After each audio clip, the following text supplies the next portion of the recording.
Muito bem, irmãos queridos, vamos abrir nossas Bíblias na Epístola de Paulo aos Gálatas. Nós estamos expondo a Epístola de Paulo aos Gálatas, a série Livres em Cristo. Abra sua Bíblia, a Epístola de Paulo aos Gálatas,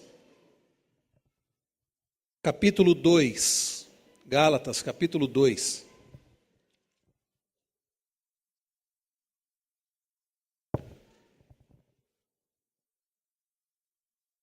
Gálatas, capítulo 2.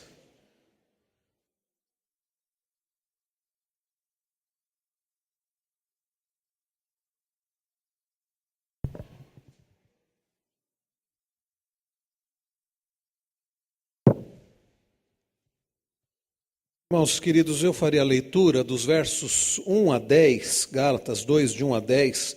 Peço que você acompanhe com atenção, com fé, a leitura da palavra do Senhor. Gálatas, capítulo 2, versos de 1 a 10, diz-nos assim: 14 anos depois, subi outra vez a Jerusalém com Barnabé, levando também a Tito.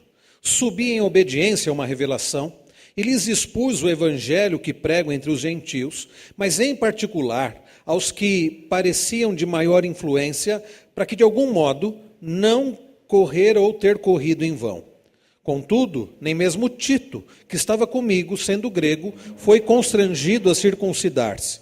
Isto por causa dos falsos irmãos que se entremeteram com o fim de espreitar a nossa liberdade, que temos em Cristo Jesus, e reduzir-nos à escravidão, às quais nem ainda por uma hora nos submetemos para que a verdade do Evangelho permanecesse entre vós. E quanto àqueles que pareciam ser de maior influência, quais tenham sido outrora, não me interessa, Deus não aceita a aparência do homem, esses digo que me pareciam ser alguma coisa, nada me acrescentaram. Antes, pelo contrário, quando viram que o Evangelho da circuncisão me fora confiado, da incircuncisão, me fora confiado, como a Pedro o da circuncisão, pois aquele que operou eficazmente em Pedro para o apostolado da circuncisão, também operou eficazmente em mim para com os gentios. E quando conheceram a graça que me foi dada, Tiago, Cefas e João, que eram reputados colunas, me estenderam a mim e a Barnabé a destra de comunhão, a fim de que nós fôssemos para os gentios e eles para a circuncisão, recomendando-nos somente que nos lembrássemos dos pobres, o que também me esforcei por fazer. Vamos, queridos irmãos, orar mais uma vez, pedindo ao Senhor que aplique aos nossos corações a sua palavra. Pai Celestial, nós bendizemos ao Senhor por podermos prestar esse culto de louvor, de adoração ao teu santo nome. Como, ó Deus, é precioso, é prazeroso para nós bendizer ao Senhor, louvar o teu nome. E temos feito isso através das orações, dos cânticos, dos hinos. E agora, ó Pai, no momento em que acabamos de ler a tua palavra mais uma vez, pedimos-te que o Senhor aplique aos nossos corações. Senhor, nós precisamos tanto das tuas santas instruções. O nosso coração é enganoso. Não permita, ó Deus, que venhamos a nos distrair com nada. Não permita, ó Deus, que nada absolutamente tire a nossa atenção agora de ouvirmos a pregação da tua palavra. Ó Deus, tenha misericórdia deste pregador que é tão limitado, carece tanto da tua graça, do agir do Senhor. Tem misericórdia do teu povo, que precisa também do agir do Senhor, da iluminação do teu Espírito Santo, para que possamos compreender as tuas santas Escrituras. Fala conosco, ó Deus, não, ó Deus, o que queremos, mas o que precisamos ouvir. Anima o teu povo, ó Deus. Esteja, ó Deus, cumprindo com o teu propósito agora, através da pregação da tua palavra. Em nome de Jesus é que nós oramos gratos. Amém. Irmãos queridos, nós estamos então expondo a Epístola de Paulo aos Gálatas. A primeira mensagem que nós tivemos aqui foi dos versos 1 a 5, teve como tema a essência do Evangelho. Qual é a essência do Evangelho? Nós vimos, queridos, olhando para o verso de número 4, que a essência do Evangelho é o que está aqui, que Cristo se entregou a si mesmo pelos nossos pecados para nos desarraigar deste mundo perverso, segundo a vontade de nosso Deus e Pai. Esta é a essência do Evangelho, o que Cristo fez. Cristo voluntariamente se entregou para que nós fôssemos libertos deste mundo mau. Isso tudo segundo a vontade do Pai. A segunda mensagem, meus irmãos, foi dos versos 6 a 10, que teve como título a singularidade do Evangelho. Eu pude pregar aqui falando que o Evangelho é singular, a ponto de Paulo dizer que ele estava admirado pelo fato daqueles crentes estarem passando do verdadeiro Evangelho para um outro Evangelho, que não é o verdadeiro Evangelho. E Paulo diz, olha, que ainda que nós, ou qualquer pessoa, venha pregar um outro Evangelho, seja maldito, porque o Evangelho, ele é muito precioso. Curiosamente, por uma falha de comunicação, o reverendo Wilson pregou o mesmo texto.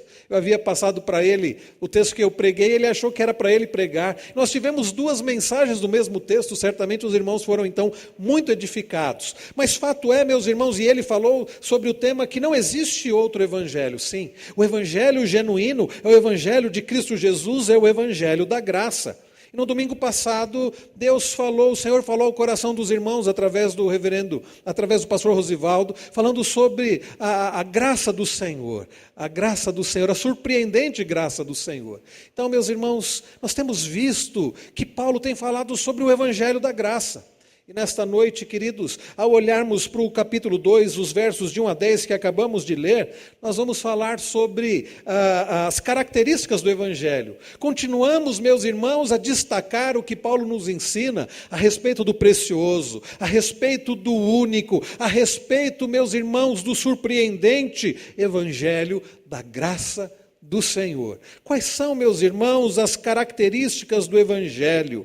Nós podemos destacar aqui, olhando para esses 10 versículos, 3 características principais. Quando o apóstolo Paulo, queridos, escreveu esta epístola, o judaísmo era muito forte, muito presente na vida daqueles primeiros convertidos, que eram judeus convertidos. As primeiras igrejas cristãs, elas preservavam algumas características da religião judaica. Por exemplo, os primeiros cristãos de Jerusalém eram todos judeus e ainda mantinham algumas práticas do judaísmo. Eles circuncidavam seus filhos, eles observavam algumas festas judaicas, eles observavam algumas leis referente a comidas, não comiam carne de porco e outras carnes que eram proibidas pela lei de Moisés. E então é provável, meus irmãos, que a maioria daqueles judeus convertidos continuassem observando algumas práticas do judaísmo. Alguns, com certeza, continuavam a observar as leis dietárias, né, que tem a ver com as comidas que podem ou não ser comidas. E, queridos, nós podemos dizer que quando o apóstolo Paulo, que era um fariseu, que era zeloso da lei judaica, convertido ao cristianismo, ele aparece e começa a pregar o evangelho aos gentios, o evangelho da graça. E Paulo começa a dizer assim, olha, não é necessário vocês viverem não é necessário que vocês obedeçam às obras da lei para que vocês sejam salvos. Não, a salvação é pela graça. Quando aparece o apóstolo Paulo pregando aos não-judeus, aos gentios, dizendo, olha, não é necessário para que vocês tenham uma salvação em Cristo, não é necessário circuncisão, não é necessário vocês observarem essas leis dietárias, não é necessário que vocês observem as festas judaicas, não é necessário que vocês deixem de comer determinados alimentos, ou seja, né, dizendo que a salvação era puramente pela graça. As pessoas acharam estranho. Principalmente os judeus convertidos começaram a estranhar esse tipo de pregação, começaram a questionar isso. Quando Paulo diz que a pessoa era salva pela graça por meio da fé sem as obras da lei, a igreja cristã que começou lá em Jerusalém, os cristãos lá de Jerusalém, eles começaram a ficar como que alvoroçados com relação a esse cenário, com relação ao que Paulo estava fazendo. Muito provavelmente começaram a dizer o seguinte, o que aconteceu com Paulo? Por que é que ele está pregando essas coisas? Será que ele abandonou a religião judaico-cristã? Então, meus irmãos, não demorou para que as igrejas fundadas por Paulo tornassem alvo de evangelistas missionários judaizantes. Então, Paulo fundava uma igreja, Por exemplo, nós sabemos, através de Atos dos Apóstolos, que Paulo e Barnabé eles estiveram na região sul da Galácia, né, na região, e naquelas igrejas, né, e naquelas cidades eles fundaram igrejas, e não tardou para que aqueles missionários judaizantes, esperando Paulo sair dali, corriam lá para conversar com aqueles cristãos e dizer o seguinte: escuta, vocês são cristãos? Eles diziam, sim, nós somos. Ah, que interessante, nós também somos cristãos. Então, provavelmente, aqueles missionários judaizantes perguntavam assim, para aqueles crentes: vocês já foram circuncidados? E eles diziam assim, não, circuncidados não. Não foram circuncidados? Ué, que estranho. Por que é que vocês não foram circuncidados? Quem foi que pregou o evangelho para vocês? Aí eles diziam assim, foi Paulo.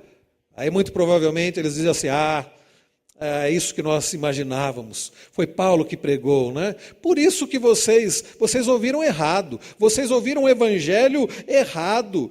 Vocês precisam da circuncisão. Vocês precisam cumprir as obras da lei. Vocês precisam fazer isso, fazer aquilo. E aqueles irmãos ficavam como que sem saber o que estava acontecendo. Ficavam talvez em dúvida. Será que eles estão certos? Será que Paulo estava errado? Será que Paulo de fato ensinou tudo errado? E então, meus irmãos, a partir daí a confusão se instalava nas igrejas que Paulo havia fundado e as pessoas ficavam cheias de dúvidas. E por isso, meus irmãos, Paulo, informado de que aqueles missionários estavam ensinando essa doutrina nas igrejas que ele havia plantado ali na região da Galácia, elas estavam sendo então minadas pelas atividades daqueles missionários judaizantes. É por isso que o apóstolo Paulo escreve essa epístola. E Paulo então vai informar, como nós vimos no início da epístola, que ele era apóstolo de Jesus Cristo, que ele pregava o evangelho genuíno, que aqueles irmãos não deviam dar ouvidos para aqueles missionários judaizantes, para aqueles que pregavam um outro evangelho. Paulo não podia retornar naquele momento até a Galácia, e por isso ele escreve esta epístola, ele se defende daquelas acusações. Então, meus irmãos, quando nós olhamos aqui, a partir do capítulo 2, nós vemos que Paulo continua a considerar sobre o Evangelho. E aqui Paulo vai deixar claro mais algumas características do Evangelho. Quais são elas? A primeira delas, meus irmãos, que eu quero destacar, é que o Evangelho, segundo o que nos escreve aqui o apóstolo Paulo, na apresentação da sua defesa, ele ensina que o Evangelho ele é único e por isso ele é transcultural. Queridos irmãos, o Evangelho de Jesus Cristo, o Evangelho da graça, ele é único e ele é transcultural. Veja comigo os 2 primeiros versículos, eu lerei o verso 1 e peço que a amada igreja leia o versículo de número 2. 14 anos depois, subi outra vez a Jerusalém com Barnabé, levando também a Tito.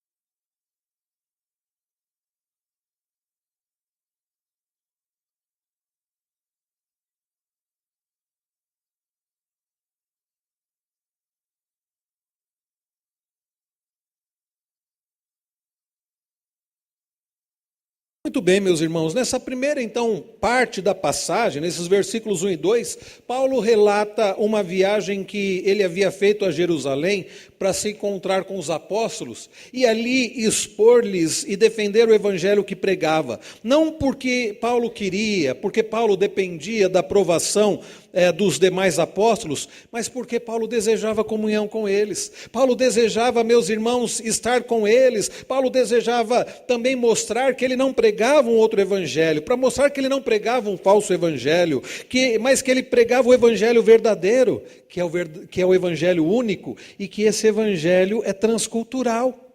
Vejam, irmãos, o verso de número 1 diz: 14 anos depois, subi outra vez a Jerusalém. Nós não sabemos com certeza a referência.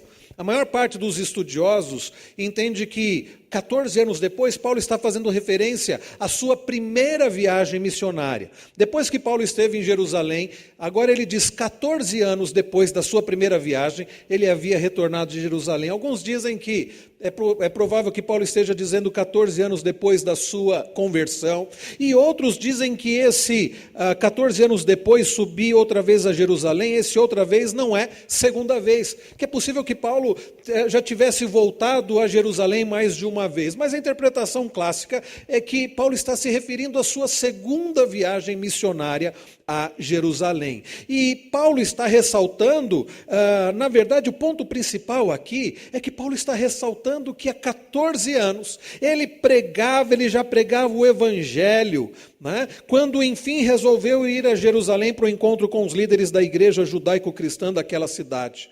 Durante 14 anos, enquanto Pedro, enquanto Tiago, enquanto João estavam pregando ali aos judeus, estavam em Jerusalém pregando aos judeus, Paulo estava pregando àqueles que não eram judeus. 14 anos Paulo já pregava o verdadeiro evangelho, 14 anos Paulo já anunciava o evangelho da graça entre os gentios. Paulo era independente dos demais apóstolos, né, que estavam em Jerusalém. Paulo tinha sido autorizado por Deus a pregar o evangelho e, portanto, ele não dependia da aprovação dos 12. É interessante, irmãos, notar que por vezes parece que nós ficamos na dependência de outras pessoas, na dependência da aprovação de homens. Isso é muito perigoso.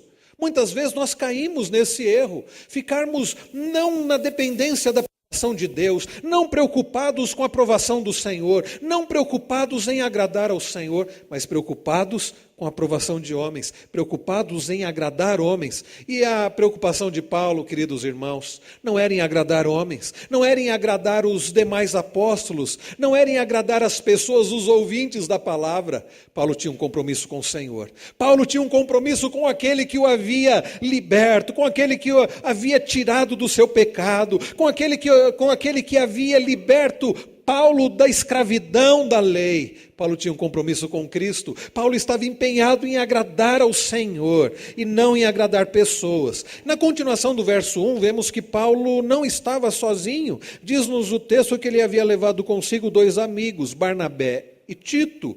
Barnabé era aquele tipo de pastorzão, amoroso, cuidadoso. Barnabé tinha o seu estilo, né? E era uma bênção na vida de Paulo. Tito, há uma característica importante aqui, digna de nota, é dizer que Tito não era judeu.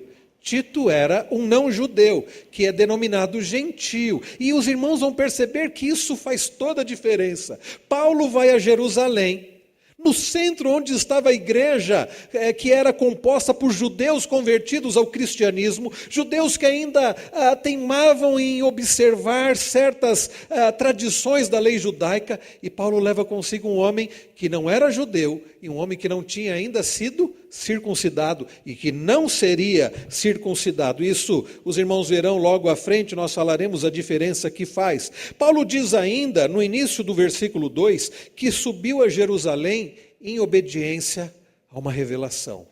Não nos diz aqui as Escrituras detalhes dessa revelação. Não sabemos se foi através de Ágabo que Paulo recebeu aquela revelação, se foi uma revelação dada à igreja de Antioquia, se foi uma revelação específica de Deus para Paulo. O que nós sabemos, meus irmãos, que Deus havia revelado a Paulo que ele deveria ir a Jerusalém. O que mostra, meus irmãos queridos, que Paulo vai a Jerusalém não porque estava preocupado em agradar homens, não porque dependia da aprovação dos demais apóstolos, mas porque era a vontade de Deus. Queridos irmãos, temos nós nos colocado diante do Senhor, porque você pode dizer, não, mas e a revelação? Foi uma revelação especial para Paulo. Nós temos, queridos, a revelação de Deus que é a sua palavra. E nós somos, queridos, instruídos por essa palavra, e nós somos mandados por essa palavra, somos convocados por Deus através da sua palavra a pregar o evangelho, a pregar a palavra do Senhor.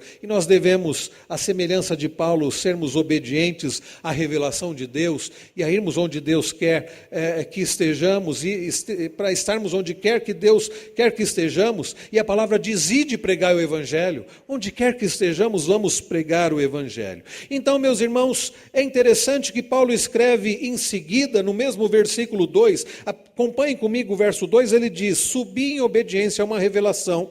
Agora, prestem atenção na continuação. E lhes expus o evangelho que prego entre os gentios. E lhes expus o evangelho que prego entre os gentios. Qual é o tempo verbal aqui? É o presente do verbo, prego. Ele é muito significativo, esse tempo presente aqui do verbo prego. Paulo expõe-lhes o mesmo evangelho que pregou na Galácia. Paulo vai a Jerusalém e o evangelho que ele prega em Jerusalém não era um evangelho adaptado para agradar aos apóstolos, os demais apóstolos, não era um evangelho adaptado para agradar aos crentes que vinham do judaísmo. Não, meus irmãos, Paulo vai pregar o mesmo evangelho que ele havia pregado na Galácia. Sabe por que isso é importante de observar? Porque muitas vezes nós parece que achamos que é preciso dar uma modificada no Evangelho para atingir determinadas pessoas. Bom, eu vou pregar para os meus amigos do trabalho, olha lá, eles têm um estilo, eles são de determinado jeito. Se eu pregar o que está escrito aqui, por exemplo, no verso 4, que Cristo se entregou a si mesmo pelos nossos pecados, para nos desarraigar deste mundo perverso. Não, talvez eles não gostem muito da ideia de pecado. É preciso mudar um pouco aqui. Algumas vezes, queridos, pode ser que passe pela nossa cabeça que na hora de pregarmos o Evangelho para determinadas pessoas, para determinados grupos, para determinadas etnias, para determinadas classes sociais, nós precisamos tirar algumas coisas, adaptar algumas coisas, quem sabe acrescentar algumas coisas. Mas o interessante é que Paulo vai a Jerusalém e ele não vai adaptar a sua mensagem, ele não vai pregar um evangelho adaptado aos judaizantes, ele não vai adaptar um evangelho para os que têm dinheiro, ou para aqueles que não têm dinheiro, para os mais idosos ou para os jovens, para os homens ou para as mulheres, não. Paulo vai pregar o mesmo evangelho que ele havia pregado, que ele pregava na Galácia. Sabe por quê, meus irmãos, que Paulo não muda? Porque o evangelho é único e porque o evangelho ele é transcultural. Ele recebe aprovação pela igreja de Jerusalém. Quando nós olhamos no verso de número 9, nós vemos que os apóstolos, os demais apóstolos reconhecem que Paulo pregava o verdadeiro evangelho, por isso eles estendem a Paulo a chamada destra da comunhão, a direita da comunhão, o que estava dizendo o seguinte: Paulo, nós reconhecemos que você é um apóstolo verdadeiro, nós reconhecemos que o evangelho que você prega é o evangelho genuíno. Sim, meus irmãos, Paulo pregava o evangelho genuíno, porque o verdadeiro evangelho não precisa ser adaptado. Paulo não era um enganador, Paulo não era um falsificador, ele não alterava a sua mensagem conforme as ocasiões e os ouvintes. Então, meus irmãos, isso é digno de nota. Tristemente, eu ouvi na sexta-feira, eu não vou entrar em detalhes aqui por questão de ética, mas eu ouvi uma pessoa dizendo o seguinte, quando eu perguntei: escuta, como é que está lá na igreja que vocês estão frequentando? Ela disse assim: olha, lá nós estamos um pouco tristes, porque nós percebemos que na igreja lá que nós estamos frequentando, e não é uma outra denominação, é a mesma denominação que a nossa, e essa pessoa dizia assim: lá a gente percebe que a palavra é pregada de um jeito um pouco diferente. Como assim? Lá eles falam muito, por exemplo, do amor de Deus, eles falam que Jesus morreu pelos pecadores, mas eles não falam de pecado, eles não dão ênfase, eles não fazem menção ao pecado. O que aquela pessoa quis dizer é: o evangelho que está sendo pregado ali naquela igreja é um evangelho que alguns poderiam classificar como mais light. Já ouviram isso? Lembra o reverendo Evandro, faleceu recentemente? Foi o primeiro missionário presbiteriano no Paraguai. Ele contava para nós a história de que certa feita uma senhora chegou para ele e disse: reverendo, o senhor precisa pregar um evangelho mais light. Ele disse assim: como é que é essa história, minha irmã? Como é que é esse negócio de evangelho mais light? E ela disse assim: é um evangelho que não fica falando tanto assim de pecado, de arrependimento. É um evangelho que fale só da graça de Deus, que fale só do amor de Deus, da bondade de Deus. Quantos queridos estão à procura de um evangelho mais light, que não envolva compromisso? como o que foi falado aqui na recepção dos novos membros, que não envolva arrependimento, que não envolva negar a si mesmo por amor a Cristo. É o evangelho light. O problema, meus irmãos, o evangelho light é um evangelho adulterado. Não é o verdadeiro evangelho. Outros, talvez para agradar aqueles que são mais legalistas, aqueles que gostam mais de regras, vão dizer assim: não basta pregar o evangelho da graça. É preciso dizer o seguinte: você, além de crer em Cristo, além de confiar em Cristo como seu Salvador e assumir um compromisso com Ele, você precisa cumprir tal lei, você precisa fazer tal sacrifício. Isso, meus irmãos, é tentar adaptar o evangelho. Nós não precisamos retirar nada, nós não precisamos acrescentar nada. É claro que nós precisamos sim aplicar, as aplicações são diferentes. Nós precisamos, meus irmãos, quando vamos pregar a determinadas pessoas, falar numa linguagem clara para elas. É por isso que as crianças estão ouvindo a palavra na mensagem clara para elas, mas não pode ser um outro evangelho. Então, queridos, a fim de que sua viagem não fosse inútil, como nós vemos aqui no versículo 2, né? Ele diz assim: expus o evangelho que prego entre os gentios, mas em particular aos que pareciam de maior influência, para que de algum modo não correr ou ter corrido em vão. Paulo vai pregar àqueles de maior influência, aos apóstolos, e para que eles também vissem que Paulo pregava o evangelho genuíno, para que Paulo não perdesse o seu tempo, para que todo o trabalho dele que ele havia realizado na região sul ali da Galácia não perdesse o seu significado, para que Paulo não fosse considerado um falso apóstolo. Então, meus irmãos, ele pôde convencer toda a igreja de que o evangelho pregado entre os gentios era o mesmo que Pedro proclamava entre os judeus, embora, como eu disse, com diferentes aplicações. Queridos irmãos, nós aprendemos que o evangelho ele é transcultural. O evangelho, conforme escreveu reverendo Augusto Nicodemos no seu comentário bíblico, olha que interessante, o evangelho tem uma capacidade extraordinária de adaptação e inculturação, porque é uma mensagem a ser pregada no mundo inteiro. E então ele continua: pelo fato de ter essa natureza, pode ser pregado a judeus, pode ser pregado a gentios, a brasileiros de diversas origens, pode ser proclamado entre as classes mais abastadas dos grandes centros e entre os pobres da periferia. O evangelho que pregamos é capaz de se adaptar à cultura, de se infiltrar nela, de abençoá-la, de transformá-la. Meus irmãos, o evangelho que, conforme Paulo diz em Romanos, é poder de Deus para a salvação. Ele não depende da nossa mudança. Ele é o evangelho poderoso para ser pregado a todas as etnias, a todas as culturas. Nós não precisamos fazer mudança na essência do evangelho. Sim, as aplicações são diferentes. Nós devemos pregar o evangelho genuíno aos pecadores, não é, reverendo Amori? Aos pescadores, aos ribeirinhos, devemos pregar o evangelho às outras etnias, não é, irmã Eldina, entre os Waiampis, sim, com uma explicação para a compreensão deles, sim, com o cuidado para usar as palavras e explicações que eles compreendam, talvez, e o reverendo Silas tem falado sobre isso, talvez você simplesmente ler aqui ou traduzir o versículo de número 4 do capítulo 1 para os Waiampis, talvez eles não entendam a palavra pecado, talvez seja necessário uma frase para que eles entendam o conceito de pecado, uma frase para que eles entendam o conceito de graça, mas a essência do evangelho não pode e não precisa ser alterada, porque o evangelho é o poder de Deus, o evangelho é o poder de Deus para salvar.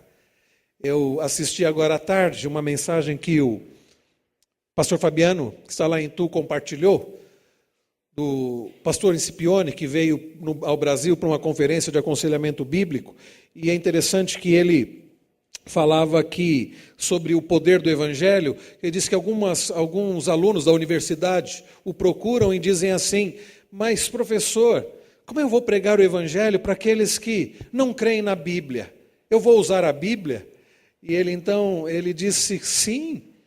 E ele usou uma ilustração interessante. Ele falou: imagine que você esteja na savana, lá na selva africana, e diante de você esteja um elefante, um enorme elefante, e aquele elefante olha para você, e você está com uma arma, e aquele elefante olha de uma maneira e se prepara ali para atacá-lo, para acabar com você. E você tem uma arma grande, uma arma capaz de abater aquele, para que você possa se defender daquele grande animal.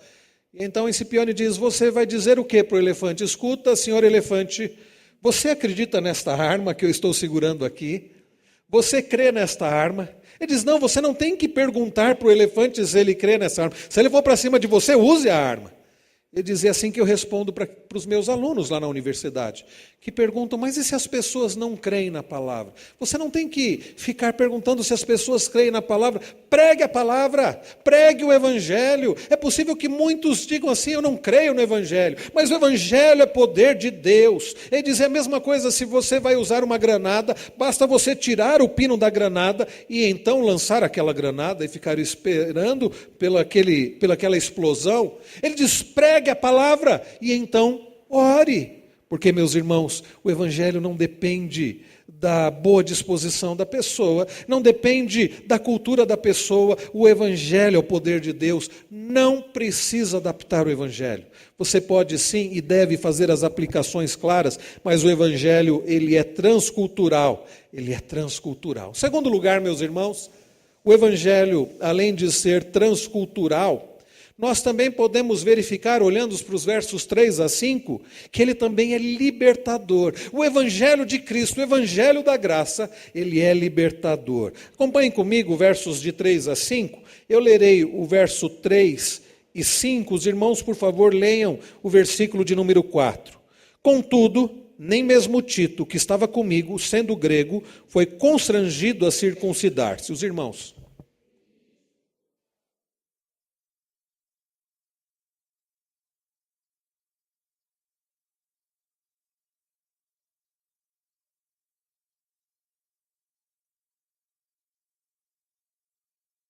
Aos quais nem ainda por uma hora nos submetemos, para que a verdade do Evangelho permanecesse entre nós.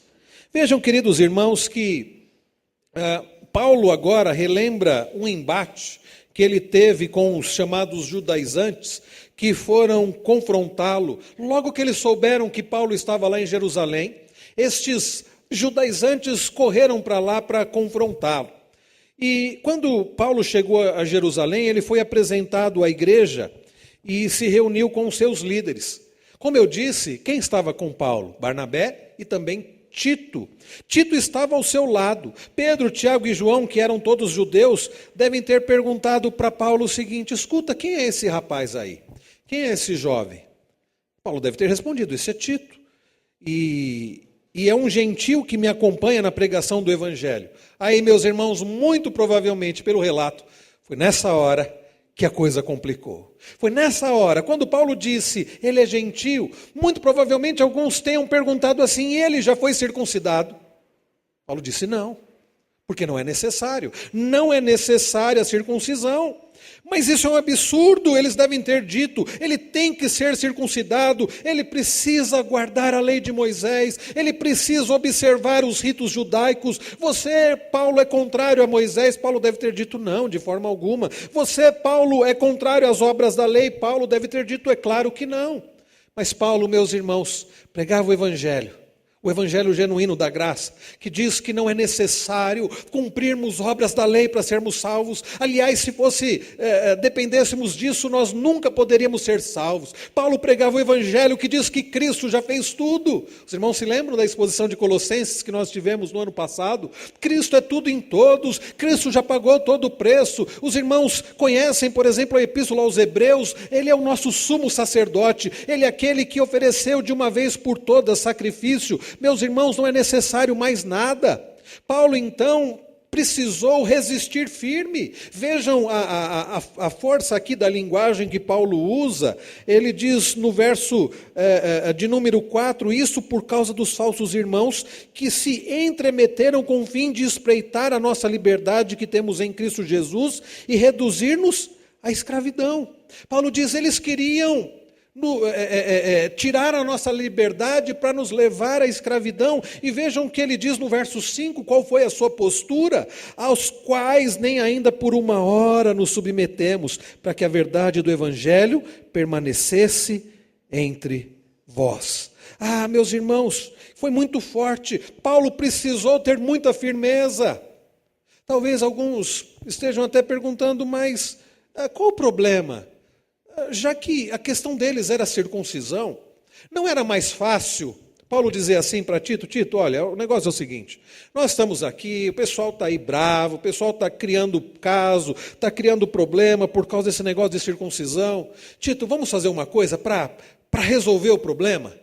É um negócio tão simples, vai doer um pouquinho aí, mas olha, vamos resolver isso, vamos entrar aqui num consenso, você se incomoda, não vamos brigar, vamos ser amigos, né? Vai doer um pouquinho. Queridos, qual é o problema disso? Qual seria o problema se Paulo tivesse feito isso? Bom, meus irmãos, se Paulo tivesse não resistido àquela pressão dos judaizantes, se Tito tivesse sido circuncidado, hoje provavelmente nesta igreja, se é que essa igreja existiria, nós teríamos aqui candelabro, nós teríamos incenso, nós teríamos réplica da Arca da Aliança, nós teríamos que ficar observando as leis judaicas, nós teríamos que, todos os homens aqui teriam que circuncidar, nós teríamos, meus irmãos, uma igreja judaico-cristã. Sabe, mais do que isso, nós viveríamos escravos de uma série de ritos judaicos para a salvação. Meus irmãos, o que estava em risco ali não era uma questão de uma mera circuncisão de Tito, não era uma questão dele pelo bom senso, para ficar todo mundo bem, em paz. O que estava em jogo ali, meus irmãos, era o genuíno evangelho, que é o evangelho da graça. O evangelho verdadeiro, meus irmãos, é o evangelho da liberdade, aquele que nos liberta das obrigações legalistas e cerimoniais da lei. É aquele que nos liberta de termos que ficar escravos da lei. É o evangelho da salvação gratuita em Jesus Cristo. Ah, meus queridos irmãos, este evangelho possibilita que qualquer pessoa, por mais pecadora, por mais fraca, seja salva pela fé em Cristo Jesus. Não, nós não precisamos cumprir uma série de regras para sermos salvos. Não, nós não precisamos nos esforçar para alcançarmos a salvação. Cristo já fez tudo. Sabe por que é importante dizer isso? Sabe por que essa mensagem, essa carta escrita tantos anos atrás é tão importante hoje? Porque muitos ainda estão na escravidão. Porque o evangelho pregado em muitas igrejas é o evangelho das regras, é o evangelho das cerimônias, é o evangelho dos usos e costumes. A irmã não pode cortar o cabelo, a irmã não pode usar roupa tal. Eu não estou dizendo que está liberado, você pode se vestir de forma indecente, não é isso. Mas é aquele tipo de usos e costumes que, se você usar barba, você não vai para o céu. Se você não cumprir uma série de regras da igreja, da denominação, você não vai conseguir ser salvo. Se você escorregar em alguma coisa, pronto, Deus agora apaga o seu nome do livro da vida e você é condenado. Meus irmãos, graças a Deus, Paulo resistiu firme ali, para que nós não ficássemos escravos da lei. Quantos, meus irmãos, ainda estão escravos de usos e costumes, escravos de uma lei, porque diz assim: se você não cumprir os mandamentos, você não será salvo. Não, meus irmãos, nós somos salvos mediante a fé em Cristo Jesus, por causa do sacrifício de Cristo. Então, meus irmãos, graças a Deus, esse é o resultado, e o resultado desse empenho de Paulo foi maravilhoso, porque nós não fomos chamados, queridos, para a escravidão, nós fomos chamados para a liberdade. Sabe por quê? O tema desta série é Livres em Cristo, porque, meus queridos, isso é muito forte na Epístola aos Gálatas. Nós somos livres em Cristo Jesus, não livres para uma vida de libertinagem, não livres para vivermos de qualquer jeito, não, livres da escravidão do pecado, para servirmos ao Senhor por amor. Sim, nós estamos aqui não porque tememos perder a salvação, se não cultuarmos a Deus, não para obter a salvação, Mas nós estamos aqui porque somos salvos em Cristo. Nós estamos aqui porque amamos ao Senhor. Nós fazemos o que fazemos porque somos gratos. Senão, sabe o que acontece? Nós nos voltamos à escravidão. Eu não sei se os irmãos tiveram oportunidade de ler a mensagem pastoral do boletim, em que Paul Tripp fala sobre a identidade, que a nossa identidade deve estar em Cristo. E muitos têm a sua identidade na espiritualidade. Como a história do Joey, que ele citou, é um nome fictício que o Paul Tripp usou nessa mensagem para dizer alguém que começou bem, grato pela graça do Senhor, mas alguém que se tornou legalista. Joey, depois de ter começado tão bem na vida cristã, começou a estudar teologia, começou a se sentir muito conhecedor das Escrituras, começou a se sentir mais crente do que os demais, e começou a observar as pessoas. Ele ia lá, dava oferta, dízimo, e começou a observar quem não dava. Ele ia nas viagens missionárias e gostava de dar os seus relatos e ficava inconformado com o fato de que muitos não estavam dispostos a ir nessas viagens missionárias. Ele começou a se sentir no direito de ser filho de Deus. Começou a deixar de lado a graça. Quantas vezes caímos nesse erro? O erro de acharmos que é pelos nossos méritos, é pelo nosso esforço, é por cumprirmos certas coisas. Não, é tudo pela graça de Deus. E devemos sim observar a lei, não porque dependemos da lei para a salvação, mas porque já pertencemos ao Senhor e agora temos o Espírito Santo para nos ajudar a viver conforme a vontade do Senhor. Graças a Deus pela liberdade em Cristo Jesus. E por último, meus irmãos, para encerrarmos aqui, eu quero lhes falar sobre a terceira característica do Evangelho. Depois de vermos, queridos, que o Evangelho ele é único e por isso ele é transcultural. Depois de vermos que o Evangelho de Cristo, o Evangelho da graça, ele é libertador em Cristo Jesus para a glória do Senhor, o Evangelho também, meus irmãos, ele é unificador. Acompanhem comigo a leitura a partir do verso de número 6 até o final. Diz-nos assim: e quanto àqueles que pareciam ser de maior influência, quais tenham sido outrora, não me interessa. Deus não aceita a aparência do homem. Esses digo que me pareciam ser alguma coisa, nada me acrescentaram. Antes, pelo contrário, quando viram que o evangelho da incircuncisão me fora confiado, como a Pedro da circuncisão, pois aquele que operou eficazmente em Pedro para o apostolado da circuncisão, também operou eficazmente em mim para com os gentios. E quando conheceram a graça que me foi dada, Tiago, Cefas e João, que eram reputados colunas, me estenderam a mim e a Barnabé a destra de comunhão, a fim de que nós fôssemos para os gentios e eles para a circuncisão, recomendando-nos somente que nos lembrássemos dos pobres, o que também me esforcei por fazer. Queridos irmãos, Paulo está ali em Jerusalém. E ele fala daqueles que tinham aparência, de serem alguma coisa, e Paulo diz, olha, o que importa é o que Deus pensa deles. E, meus queridos irmãos, com aqueles três líderes diziam assim, quando eles estenderam a destra da comunhão para Paulo, como nós lemos, eles disseram assim, olha, você é igual a nós. Você prega o evangelho verdadeiro, você está autorizado, não que Paulo dependesse disso, mas meus irmãos, é interessante notar que quando nós observamos aqui o que aqueles judaizantes estavam fazendo, é dizer que há diferenciação entre judeu e gentil, é dizer que há diferenciação entre as pessoas, mas quando eles reconhecem que Paulo era um apóstolo genuíno e que o evangelho que Paulo pregava era o evangelho correto, eles estavam falando da unidade do evangelho, eles estavam aprovando isso. Aqueles irmãos, meus queridos, Pedro, Tiago e João, eles eram considerados, como diz o texto, colunas ali de Jerusalém. Isso mostra a importância que eles tinham. Ao considerar Paulo, ao reconhecer que Paulo era um verdadeiro apóstolo, que pregava o verdadeiro evangelho, eles estavam justamente falando dessa unidade agora do evangelho. Não há evangelho para gentios e evangelho para judeus.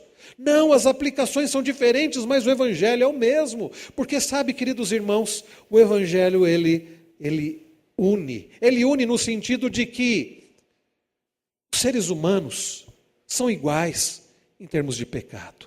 Nós não temos pessoas diferentes uma das outras. O apóstolo Paulo, ao escrever Romanos, eu citava hoje pela manhã, ele diz lá em Romanos 3, no verso 23, que todos pecaram. Judeus e gentios, ricos e pobres, pessoas de pele mais clara ou de pele mais escura, pessoas de todas as etnias, pecaram e carecem da glória de Deus. E o salário do pecado é a morte. O salário do pecado é a morte para judeus e para gentios. O salário do pecado é a morte para quem tem dinheiro e para quem não tem dinheiro. O salário do pecado é a morte, por isso que todos carecemos do Evangelho. E, queridos, é preciso agora uma unidade doutrinária. Nós, meus irmãos, devemos lutar juntos, devemos trabalhar juntos em prol da missão e do reino de Deus. Por causa do tempo, eu não vou me atentar aqui aos detalhes aqui da passagem que nós acabamos de ler, dos versos 6 a 10, mas o fato é que eles acabam esclarecendo as coisas, os demais apóstolos dão a dessa de comunhão para Paulo, e agora eles combinam.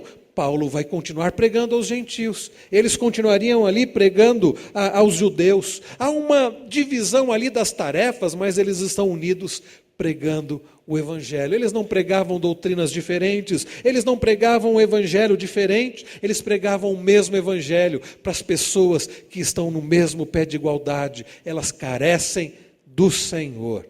E aqueles convertidos agora, não importa se eles são judeus ou gentios, em Cristo eles estão unidos. Vá um pouquinho aí para frente, veja o capítulo 3. Olha que interessante que Paulo escreve, a partir do verso 26, de 26 a 28.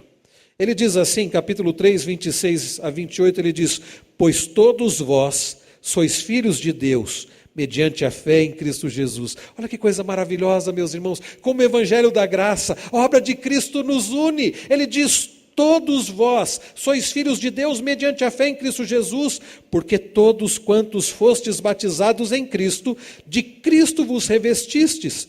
Dessarte, não pode haver judeu nem grego, nem escravo, nem liberto, nem homem nem mulher, porque todos vós sois um em Cristo Jesus. Não tem rico ou pobre, homem ou mulher, não tem judeu ou gentil, escravo ou livre, todos somos um em Cristo Jesus. Veja, queridos, como a obra de Cristo, como o sacrifício de Cristo, como o Evangelho, queridos, ele une.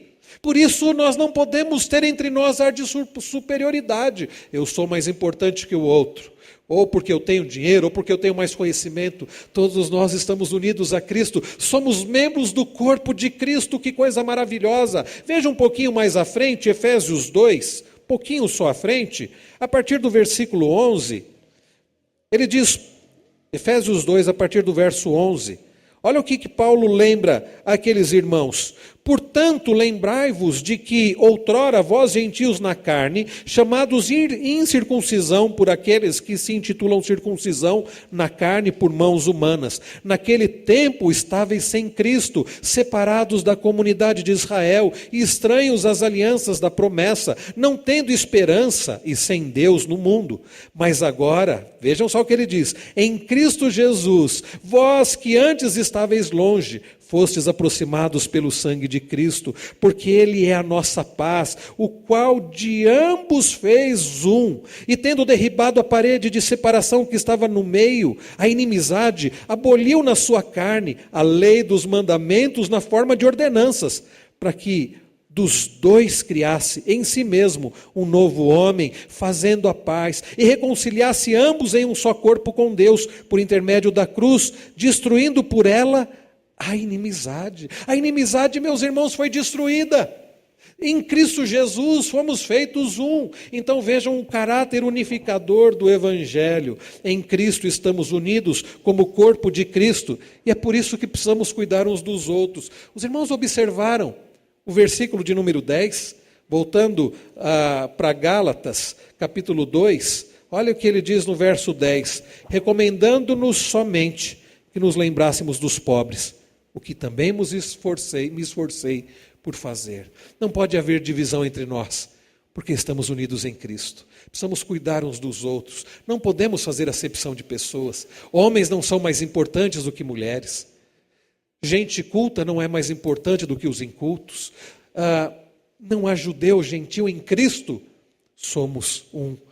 para a glória do nosso Deus. Queridos irmãos, este é o evangelho maravilhoso de Cristo. Ele é transcultural, ele é libertador, ele é unificador. Graças a Deus por isso.